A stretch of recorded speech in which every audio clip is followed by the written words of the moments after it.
इसे घर कहूँ या शमशान कहूँ, इसे घर कहूँ या शमशान कहूँ, मेरे रहबर कुछ तो बता।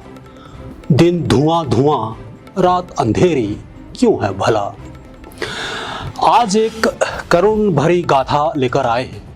जैसे जैसे कहानी आगे बढ़ेगी इस शेर के साथ जुड़ती भी चली जाएगी।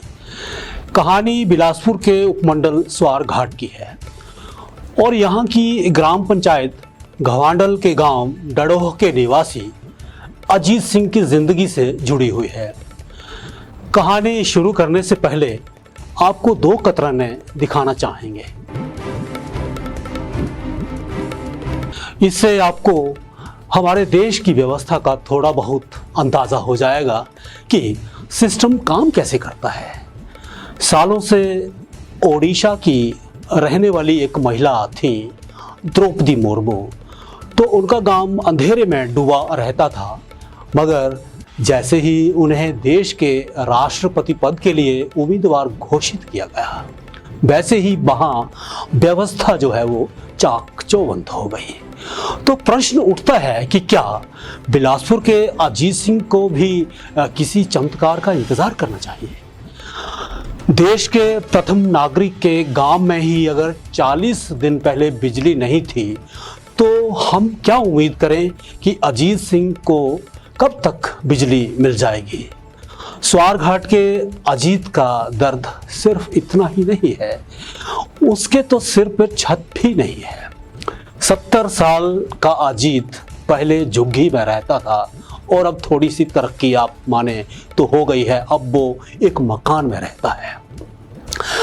और आप देखिए, क्या इसे ही मकान कहते हैं। हालिया बरसात ने इस घर के ही परखचे नहीं उड़ाए हैं, इस बरसात ने व्यवस्था की धज्जियां भी बिखेर दी हैं। वोट बैंक की राजनीति ने हमारे सिस्टम का जनाजा इस तरह से निकाला है कि इंसानियत मानो खत्म हो चुकी है। आप भी देखिए क्या कहता है अजीत सिंह। अजीत सिंह बोलता हूँ।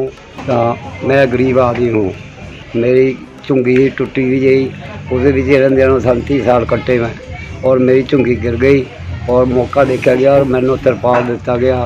तिरपाल नाल पानी नहीं रुकया और अभी मेरे बच्चे ने लोगों से मांग कर पैसे इकट्ठे करके टीन पाई, और टीन पाने के बाद मैं नौकरी नहीं कर सकता, दिहाड़ी मैं नहीं कर सकता। 71वां साल मैंने लग्या हुआ है, मेरा बच्चा कोई नौकरी नहीं लग्या हुआ, कोई तो दिहाड़ी कप्पी नहीं करता। और महसूस कीजिए कि क्या सिस्टम के साथ साथ हम भी कहीं दोषी तो नहीं हैं। जो अजीत सिंह है ग्राम पंचायत घवांडल से, वो बहुत ही निर्धन परिवार से संबंध रखता है और जो उसके घर के मकान की हालत है बहुत दयनीय है। वहाँ पे मेरा सरकार से अनुरोध है कि जो वहाँ पे उसके लिए ज़मीन अलाउड की जाए, और जो पहले सरकार ने उसके पास कोई रहने के लिए ज़मीन नहीं थी, लेकिन सरकार ने उसके लिए जो ज़मीन अलाउड की वो एक स्लाइडिंग एरिया में है। स्लाइडिंग एरिया में कोई घर नहीं बना सकता है। जहाँ पे बेचारा वो रह रहा है, लगभग 40 साल से वहाँ रह रहा है, गांव डड़ोह में। मेरी सरकार से भी अनुरोध है, और जो हमारे डीसी साहब जी हैं, हमारे जिलाध्यक्ष, हम उनसे भी बहुत आशा है कि वो जल्द से जल्द कोई उचित कदम उठाएंगे और उस परिवार के और ध्यान देंगे जो गरीब निर्धन परिवार है। और हमारे सरकार से अनुरोध रहेगा बार बार कि उसके लिए जो मुख्यमंत्री ग्रामीण आवास योजना के तहत उसको मकान भी उपलब्ध करवाया जाए। वो बहुत ही निर्धन परिवार से संबंध रखता है। ये कहानी हमारे नैना देवी के संवाददाता राकेश गौतम ने हमें भेजी है।